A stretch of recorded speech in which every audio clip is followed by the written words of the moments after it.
בוקר טוב צריך. נועם, סידרו לנו את נועם. כן. יוצא מן הכלל. אתה מכיר את ה... Okay, I will be your guiding here in the museum. Let's get inside.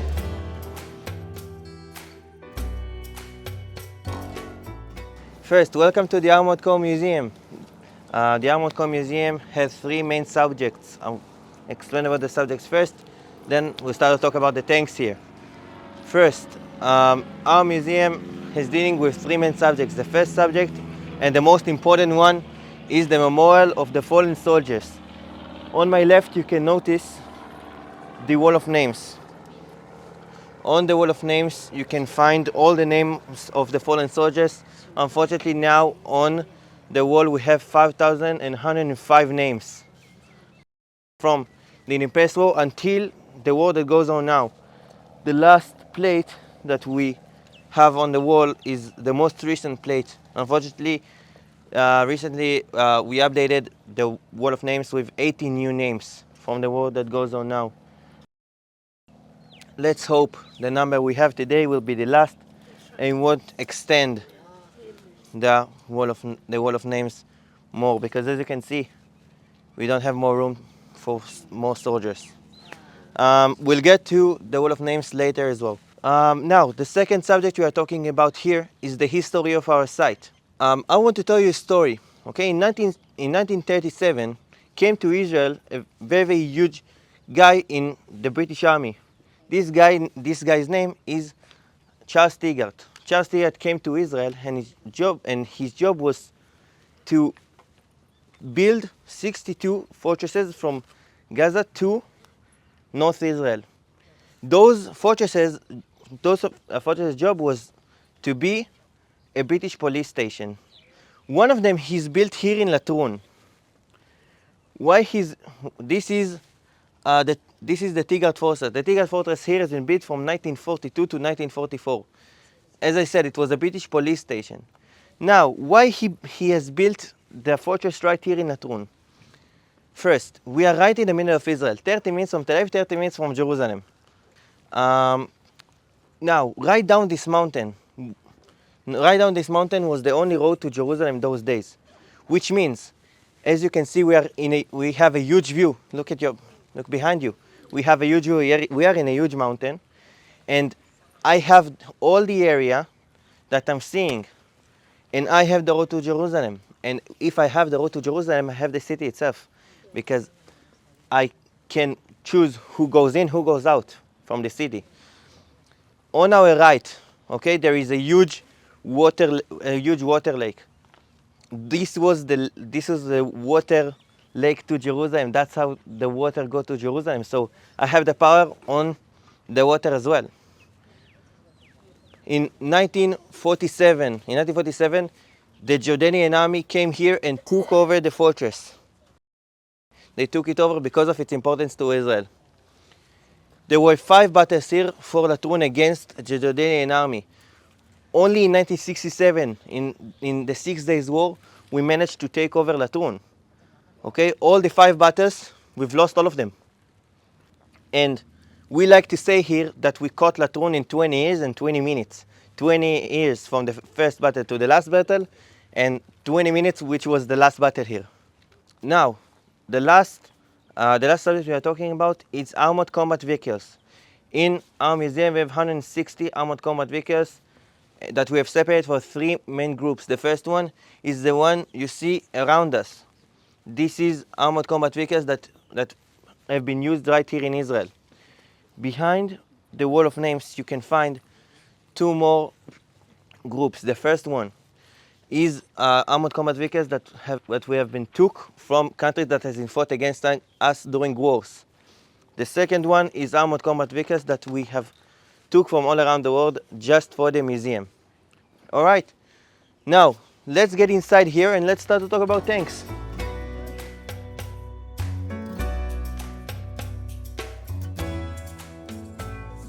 So, this is the only way in the museum to see how our tank look from inside. Soon I'll explain what is this tank and what's his name and everything, but first I want to explain what is a tank. Okay? you can see that the tank has two parts. He has the lower part and the upper part. The lower part of the tank is the hull. The hull is the body of the tank. The upper part is the turret. The turret is the head. Now the turret of the tank can move. The turret of the tank can move 360. It can spin 360. Now, the tank has three main advantages. The first one, it's his mobility. Now I want to ask you a question. How much do you think this tank weighs? 60 tons. 60 tons. More. 100 tons. 20 to 60 pounds. 20 to 60. So, the tank here weighs 49 tons. 49 tons, it's eight and a half, between 8.5 or 9 elephants. This is the weight of one tank. So, as you can see, the tanks are using those trucks. They are not using some tires. Why are we using some trucks? As I said, the weight is huge. When we put those trucks, it takes the weight and it gets separated for a big place, and it's easier for the tank to move from one place to other. Also, the tanks are dealing much better against things we have on our way, like rocks, mountains, lakes, and things like this. Now, let's get inside the tank. One more huge advantage of a tank, it's his firepower. You can see the cannon here. The cannon here is 105 millimeters. With the cannon, we have 3 machine guns. You can notice the first one up there.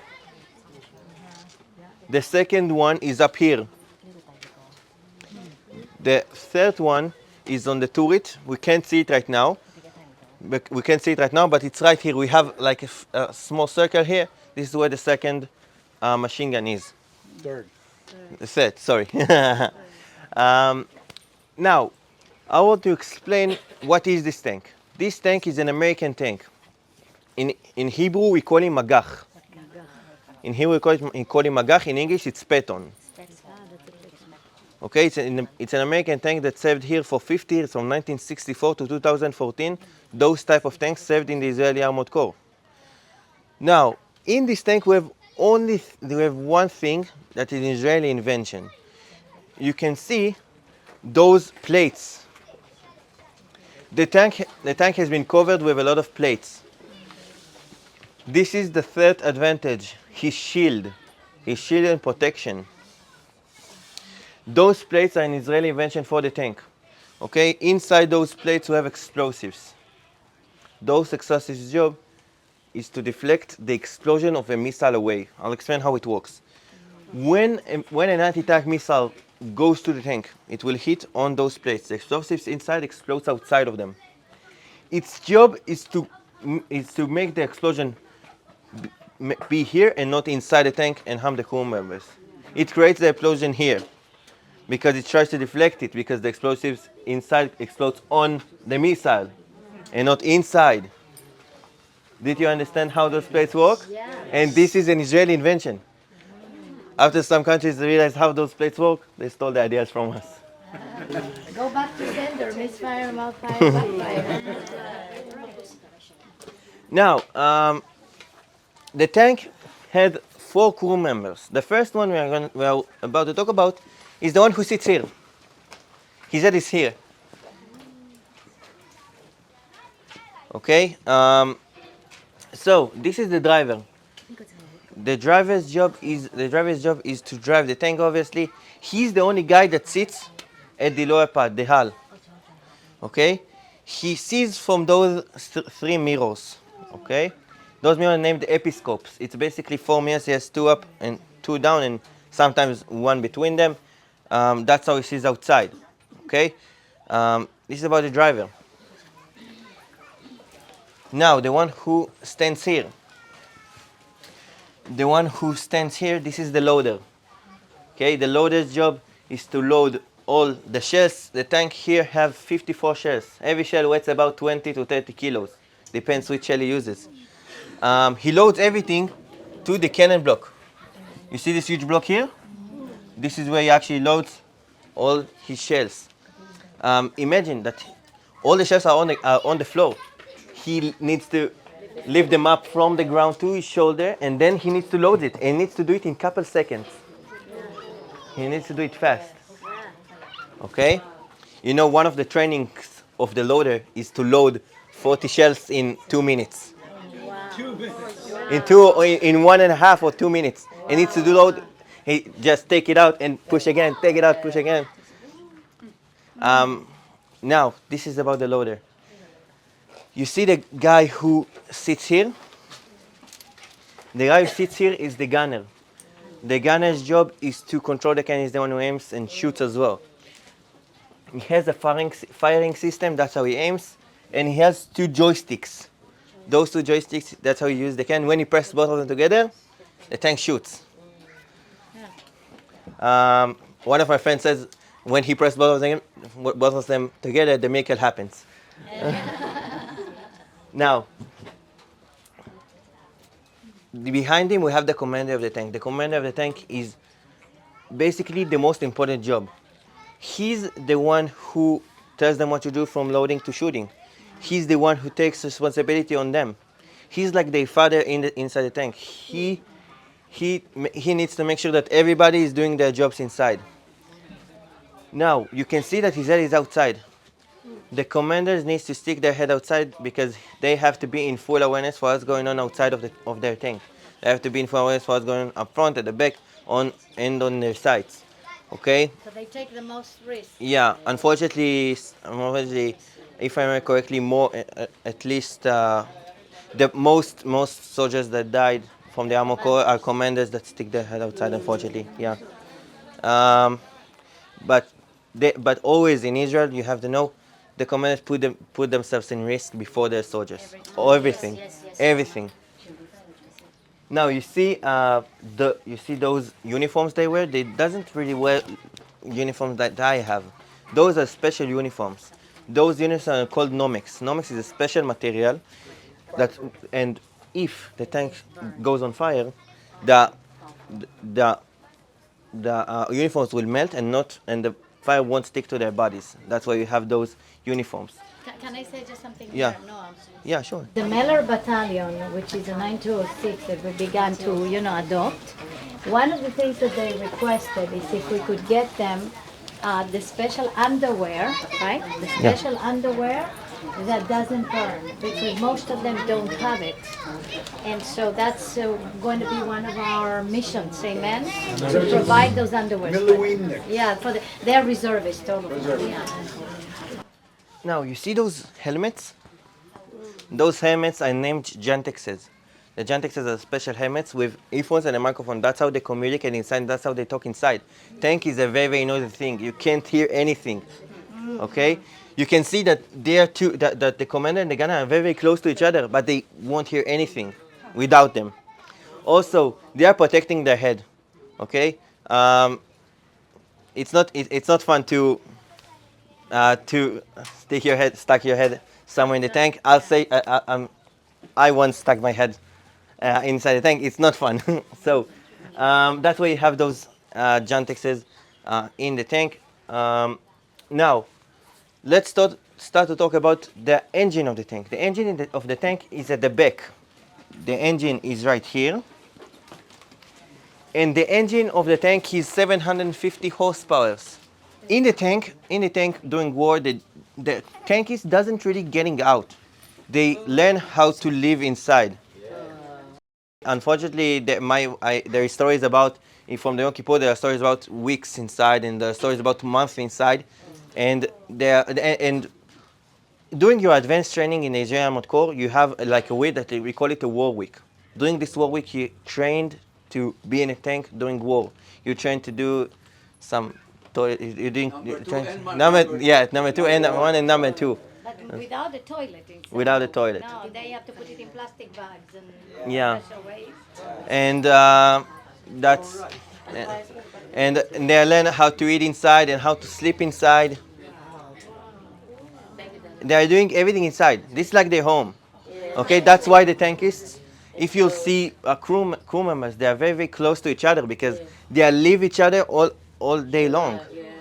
They live each other inside. Most of the times, the commander is not like the commander. He's their friend. he's talking with them like a friend. Okay, because he's lived with them as well. What kind of food supplies they will bring with them? A lot of canned food. Oh, okay. A lot of canned food. Yeah. Do you have women tankers? Yeah, yeah, yeah. In October, it's a very, very new thing. If I remember correctly, it's 5 years in the army that there is women tankists. Also on October 7th, they rammed. After they ran out of shells, they started to ram some terrorists with their tanks. They overturned the battle. Yeah. The women tankers overturned the battle. There were 3 of them.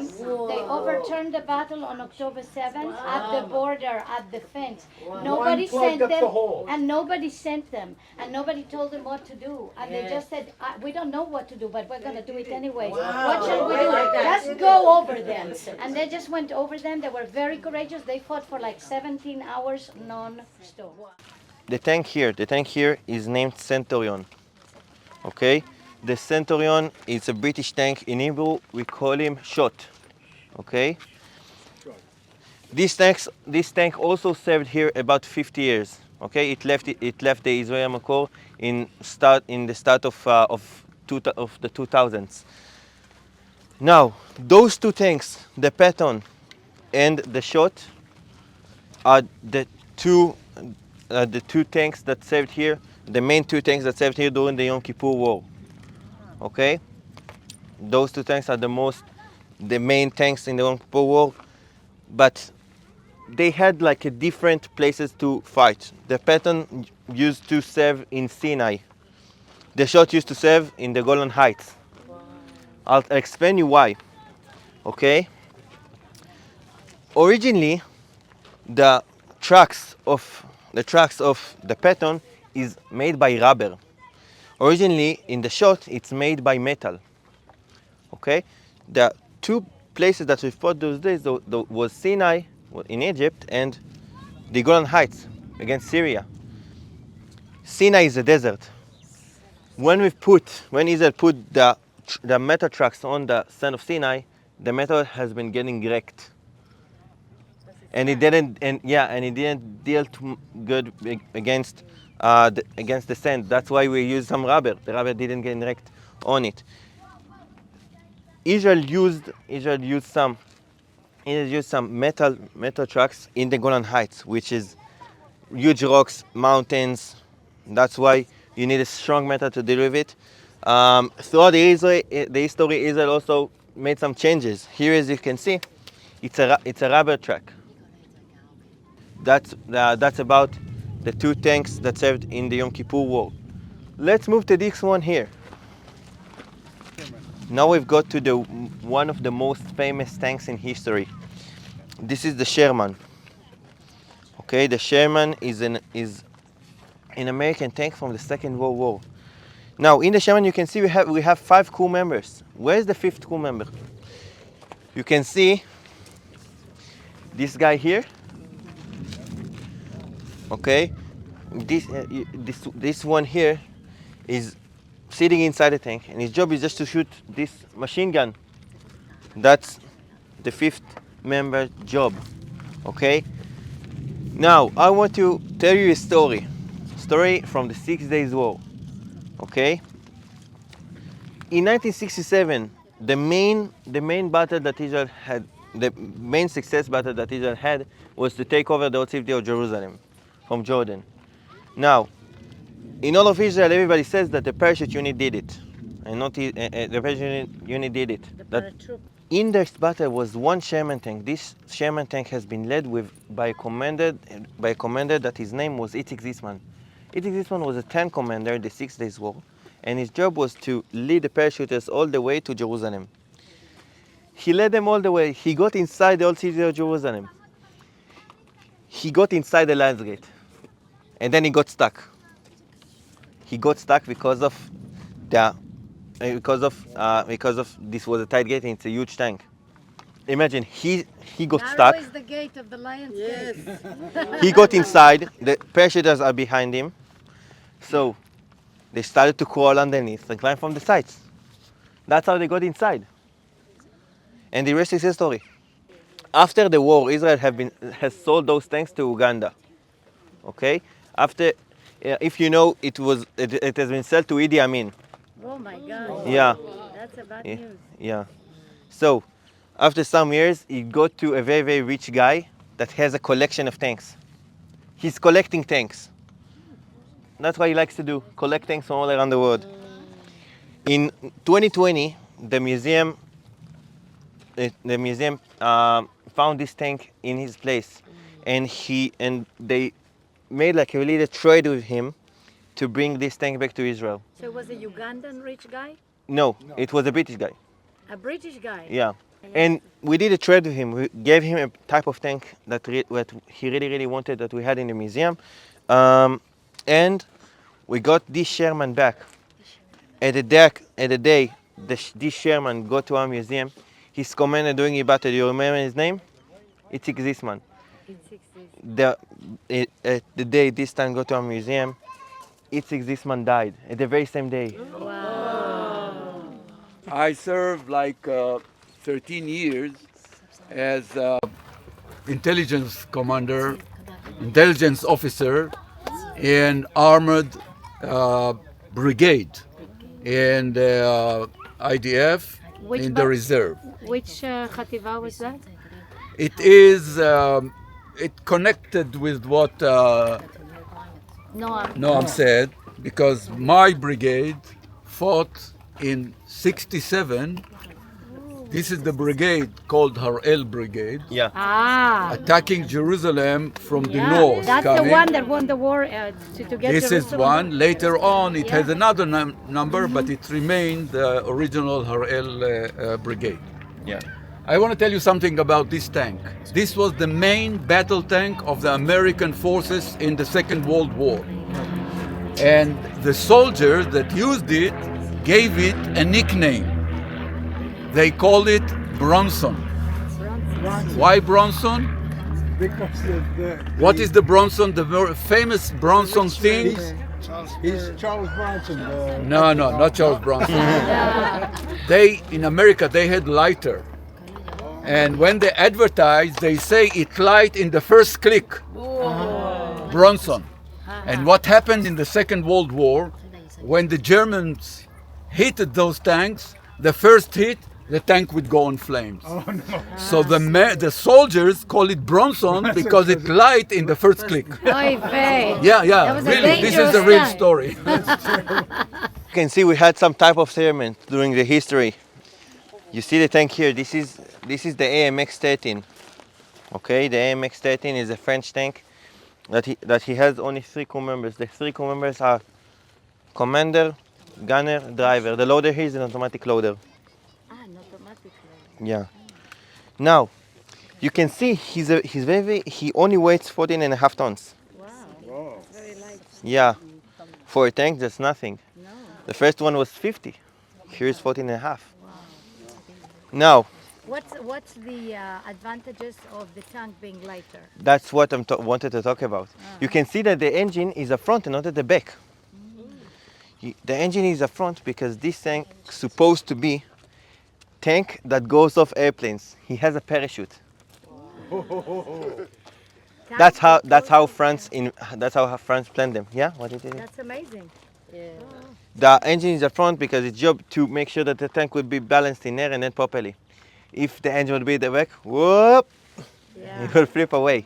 Imagine being inside, if you are a crew member and being inside and you getting parachuted, or looking at the sky and you see some tanks just fall off the sky. That's scary. But he has some huge disadvantage. I want to show you something. I want you to hear this. It's very tiny metal. Okay, this is his protection. That's why he was very, very bad for those days, because this tank wasn't protected enough for the soldiers inside. And this tank is not for battle. This tank is for patrolling. He's the fastest tank in history. Can get to about 90 kilometers per hour. Wow. Yeah, but he has one huge advantage. You can see that the Sherman here has the same cannon. The cannon of those tanks was one of the best cannons those days. So Israel took the cannons and put them on other tanks because this cannon was one of the best. Now, let's get back to the Sherman. So, how the Sherman got to us? This is a story, because now we've got to the Independence War. Now we've been at the 6 Days War. The IMX also served in the Sinai War. Now we've got to 1948. Okay, to the tanks we had first. The Sherman.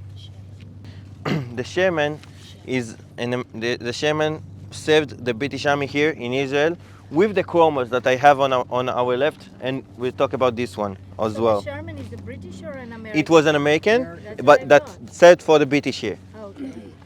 Now, how the Shermans got to us? In 1948, few months before they left, they realized bringing them back to UK, it's very, very expensive for them. So they decided to stay them here. But if they stay them here, anybody can take them. There is an imperial war for the Jews. They can take the tank and just use them. So they took them and destroyed them. Okay? Even some of the tanks, they took them to one cliff at the north and just and they took them and they took the cliff and they dropped them off them. They didn't want anybody to use them after them. So Israel took some of them and fixed them. Fix them, of course. That's how some of them got to us in the Independence War. Okay, this is about the story of how the Shermans got to us.